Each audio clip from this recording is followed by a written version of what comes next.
this movie fucking kicks ass. Like Okay. like every single part of this movie kicks immediate ass and is great.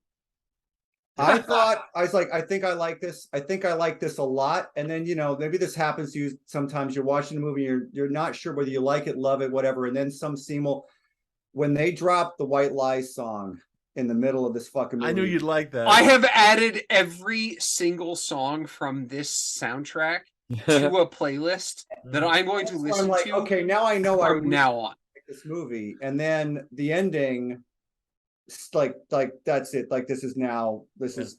Also, best character in the film right here. He's great. The douchebag? No, the cat. The cat. Oh, the cat I couldn't see in the film. Yes. This fucking cat. No, cat gets a credit.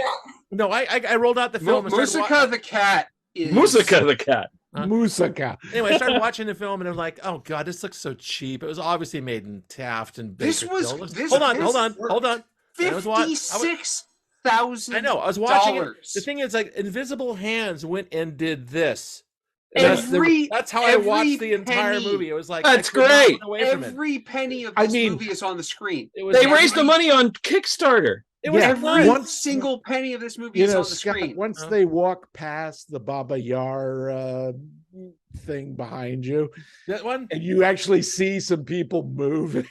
I know, it's really weird, man. It's like, why would this town have a whole pit full of bodies outside in the outskirts of that's the only part of the movie I didn't understand. Like, where are all those bodies coming from, and why doesn't anybody care that there's a ditch? It's something that they don't address in the other movie, right? In most vampire movies, is what happens to all the bodies. They don't. She gets rid of that. You know what movie actually addresses that? Which one? John Carpenter's Vampires. They have a disposal for him, huh? Also from Dusk Till Dawn. Yes. Very similar. Got a big ditch. Just put them all in there. Also, what this movie doesn't have that from Dusk Till Dawn has is Tom Savini's dick cannon. All right. So anyway, but we liked it anyway. Yeah. On the visuals, that the black and white CinemaScope is my favorite. They did HUD that way. They did a bunch of films in black and white and scope, and that's the most abstract. It's digital, but it's anamorphic. The most abstract and wonderful thing. It's just wide and again, the anamorphic kind of that smearing you're seeing above me there. That stuff, and it's kind of, it makes the whole film feel dreamy. Yeah, and that's what really shows in this film. It's like a dream. This reminds me so much of Eraserhead. It's not even funny. Bakersfield, and it's in Persian. This is the Eraserhead. That makes it a little disconnected, doesn't it? It is odd. So it's cognitive dissonance. Yeah, it's supposed to be saying is Iran, I guess. Yeah, Iran. Yeah. But it didn't. Who cares? It was like and they went out and they got like IRB fucking Benicio del Toro to be the star of this movie, right? And like he doesn't matter at all. Like it's the male lead of this movie is so fucking useless. She's the one. She is absolutely the one. She is gorgeous. Look at this. This one where she's on the skateboard and her back's to the camera. Oh God, the skateboard. How clever is that? She disappears into that show door every time, and it's so incredible. It's just like there is a scene where she just like pulls it all up around her, and it's so good. Like fuck, this movie's so good. Nice way of working with a stunt. I love it. Think about it. I don't know why. Talking about actors, I'm disappointed in myself. Jim. The guy who plays Hussein, the guy's dad, the junkie dad, smack addict. Yeah, he is so good. He's like Akeem Tamiroff in the Wells movie, Touch of Evil. Touch of Evil. Yeah, he is. Actually, that reminds me a bit of that. But the pump jacks, he has the same sort of vibe. Yeah, it feels like it. Also, Pump Jacks and Vampires. I had the picture up behind me earlier. I saw that. Yes, two movies. We're the oil production and vampires. We're kind of like in a theme this week. Yes. Well, yeah, because if you think of it, they're sucking the life. They're sucking the blood. Bingo. Yeah. That's an easy one. Yeah. Yeah. But also Syed, the tattoo on his head. Yeah. What does it say? Do you know? Pimp. Pimp. It literally says pimp. He's got sex across his neck in English. Oh, what a douchebag! Pimp on his head, and I swear to God, if I had seen this earlier this week, I would have showed up in that. You would have been your Halloween costume. Absolutely. Yeah, did you just finish this? Like, did you just right before the show? Did you watch this? Yes. Yeah. Here, let me load up my next screenshot, which I titled "Douche." Yeah. Oh yeah. Here he is, trying to impress the vampire girl. The part where she bites his finger off and then that was the back best. in his mouth. Yeah. Fucking goddamn. And also, we have to stop because the music. Music's great. Single. I have put every song on this soundtrack on my phone in a playlist to listen to because it is unbelievable top to bottom. Like the music. So, there's a lot of indie movies where you could tell that the director just layered their favorite songs back to back through the thing. And sometimes it's terrible, but Lily Amirpour, she has great taste. It was fucking awesome. What'd you say the budget of this film was? We'll buy the soundtrack. $56,000. A lot of it was raised on Kickstarter. Every penny is on the screen. Now, how in the hell they do that? Because that's about the amount you pay for music licensing for this. Well, honestly, White Lies, they made 6 records. They're all great. Like, I don't even think they had an American record deal at the time. It's not like they're big. She wasn't getting, she must have, Cardi B or anybody. And she knew somebody with a camera. Yeah, they must Persian musicians don't have release contracts in the United States. That makes sense. You could throw them $100 or whatever, and they're just like, yeah, use my fucking song in your movie. I bet you they knew that when they're making the movie. It's like, we can get the music cheap. That's great. Yeah. I know it's hugely popular in the Middle East. I think honestly, one of the things I think about this movie so much is that the plot of this movie is the plot of a really good song.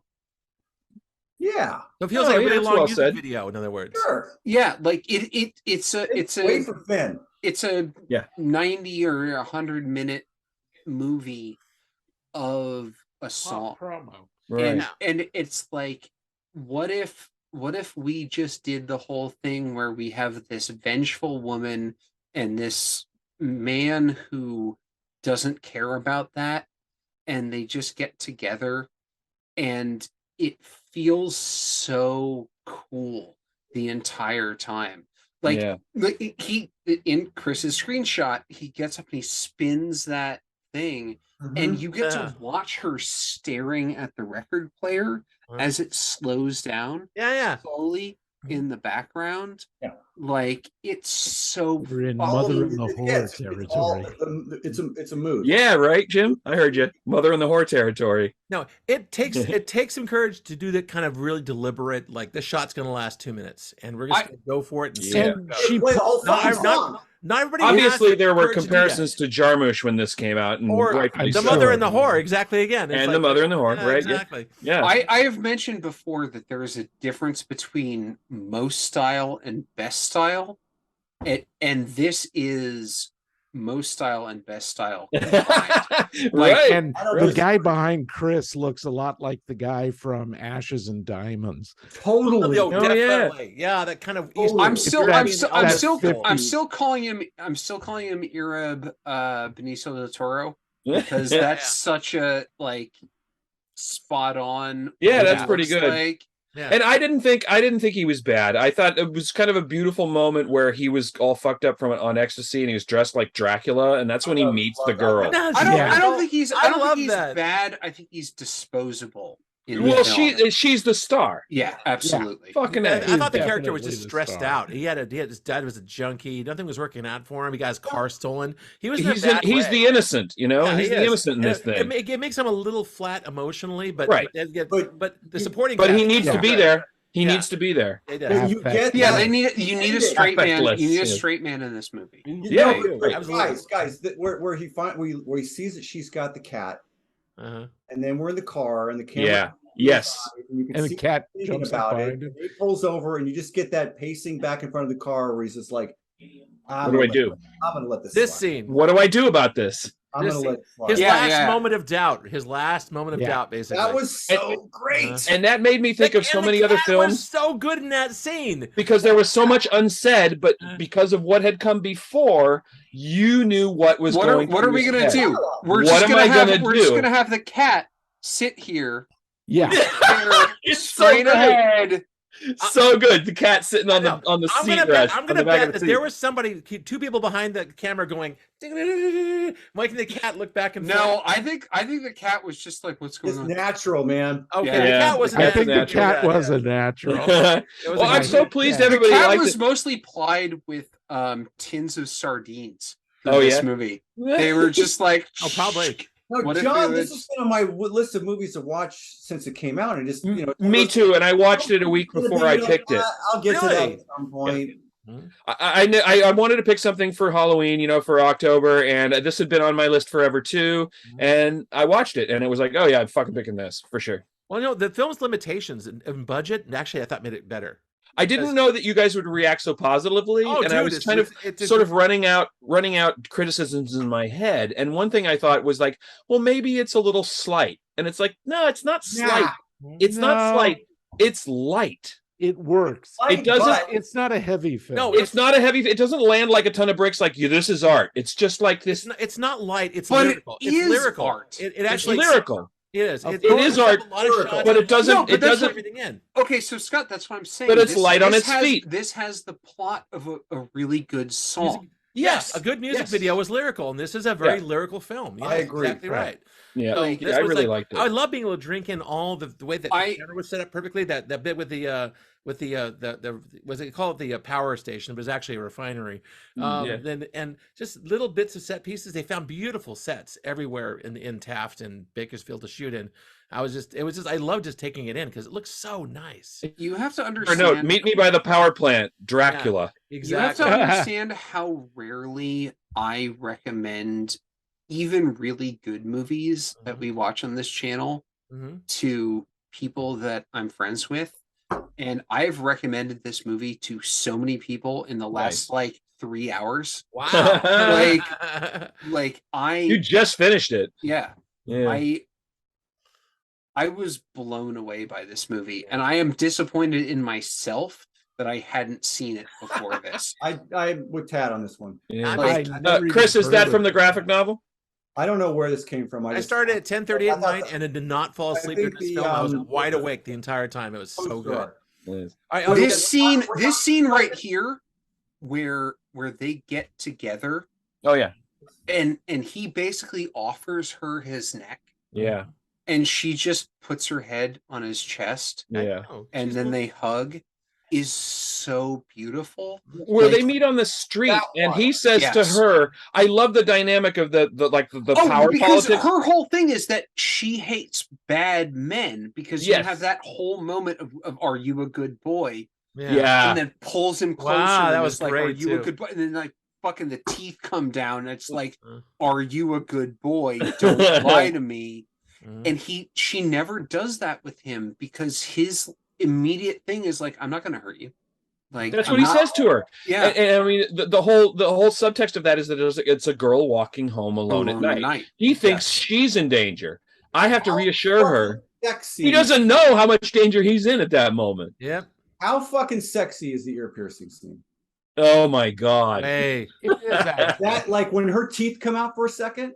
Yeah, when she turns towards the camera and her teeth come out. I love that. It was a nice. We're like, also, by the way, this movie's scary in places. It is. It is. A little bit. When the first time the teeth come out, you're like, whoa. Yeah. Whoa. Yeah. The first time the teeth come out, I'm like, whoa. Here we go. It's a nice vampire film. That's hot. Let's jump into this. Let's do Jared right now. Oh fuck! God damn it! I can do it. When we do it, I'll do it. No, you're bringing me down. I got it. Hold on. I know he loved this. A girl walks home alone at night. I love every fucking thing about this film. It's brilliant. I made a list. One, the sound design, a constant hum, buzz, rumble. It's multi-layered. Two, like a razor head. Yes. Yeah. Two, I love how there's only like 8 people in this town. I guess there were 58, but death pit. That's a very the music, specifically the Dancing Girls Suite 304 demo by Farrah. 4, the pacing and overall tone. 5, the main girl says more with her eyes than most dialogue could. 6, the cinematography is gorgeous. 7, it's like Jim Jarmusch was a better filmmaker. 2 enormous thumbs up. Thanks for making me watch it again, John. Wham! Oh, that was nice. That's the best Jared review ever. I know, that's pretty good. Yeah. What's funny is I love Jarmusch's vampire movie. Only Lovers Left Alive? I love that movie. Mm-hmm. I haven't seen it. Really I haven't seen it. I'll have to watch it. Yeah. Tilda, man. Tilda. I'm not normally a person who is very much like, oh, vampires are sexy, but like the shit in her eyes in this movie is so fucking sexy. Like, it's so. And the music. Have you ever read Bram Stoker's? Yes, novel? I have. I absolutely have. No. I don't. I'm not saying I don't think there are sexy vampires. I'm just thinking in movies they try to make vampires. They overdo sexy. a lot of vampires sexy. They overdo it. Gary Oldman, I think, was the best I can think. The sexy vampires, the strings come up, the sexy light comes up, do all that stuff. This is really simple. It's very much of its kind of like industrial milieu.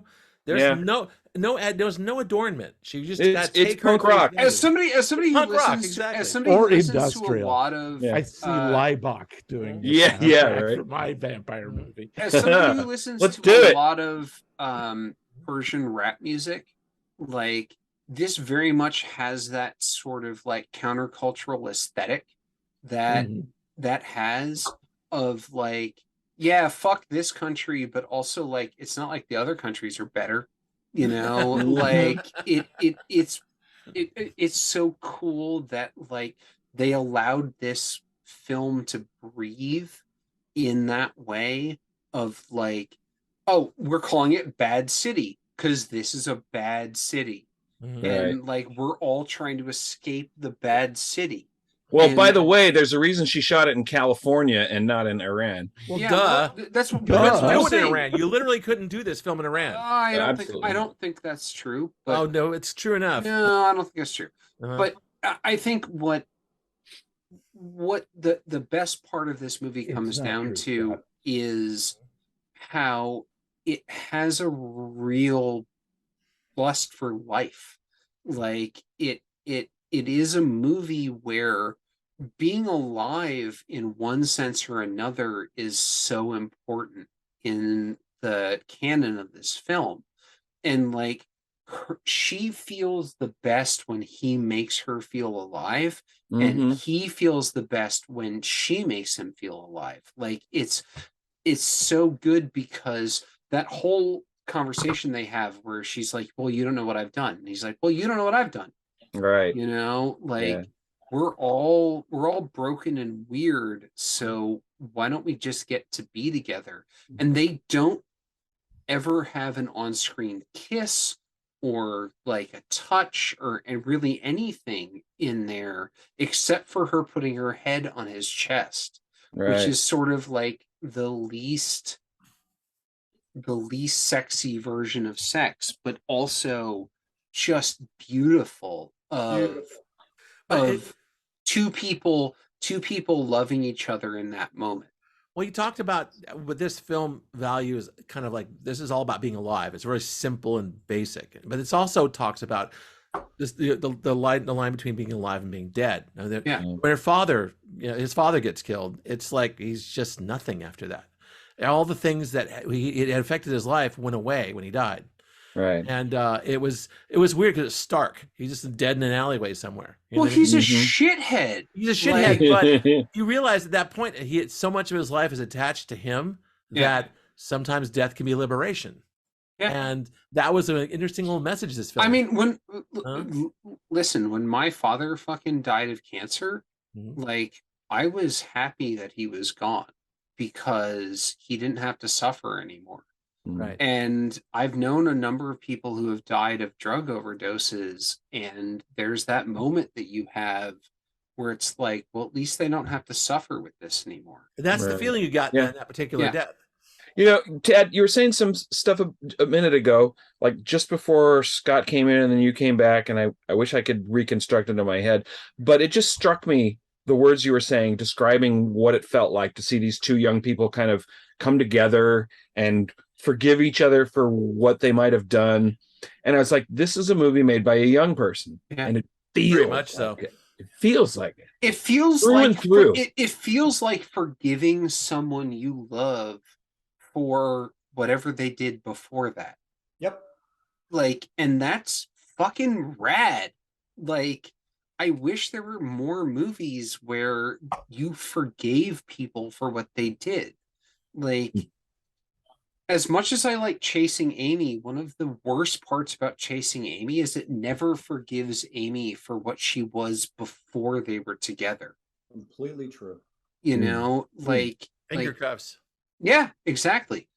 And it's like, well, yeah, done by a guy. It was a guy. It was like a guy film. Yeah, it is such a guy film. And I look, as somebody who has recently become publicly bisexual, like the whole thing about love and lust and all of that stuff is like, you don't have to care what somebody did before they were with you.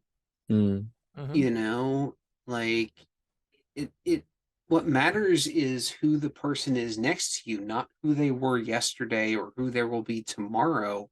It's who they are right now. Like, well, this movie believes in love in a way that I think a lot of movies really, really don't, especially like comedies and also especially horror movies don't believe in love. And like, this movie believes that love is a real powerful thing that you can obtain if you love enough out of you. And you know what? And like, sorry. I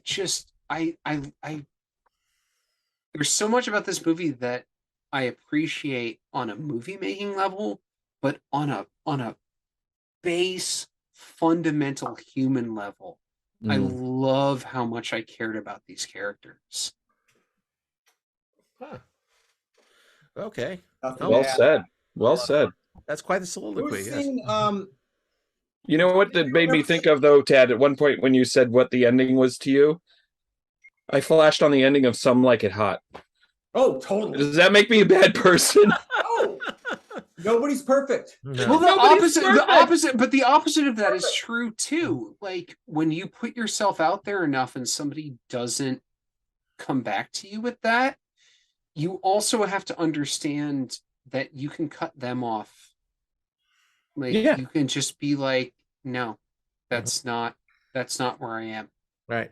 Well, I think you talk about how sometimes love can be transactional, and this one is like it has a love is transactional character. Yeah, it does. Addie is a love is transactional character. I know, and that's in there, but it's also so basic in terms of the way it tells a story that the transaction is very basic too.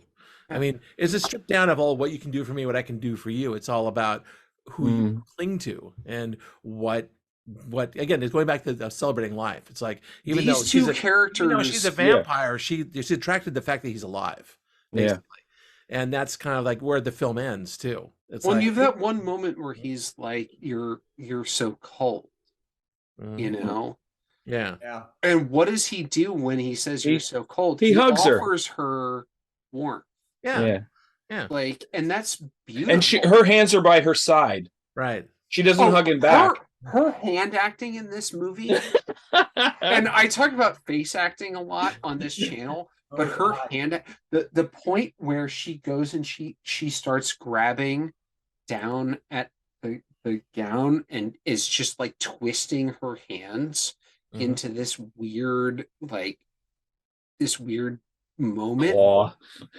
But it's not because she wants to kill him, it's because she doesn't understand what he's doing.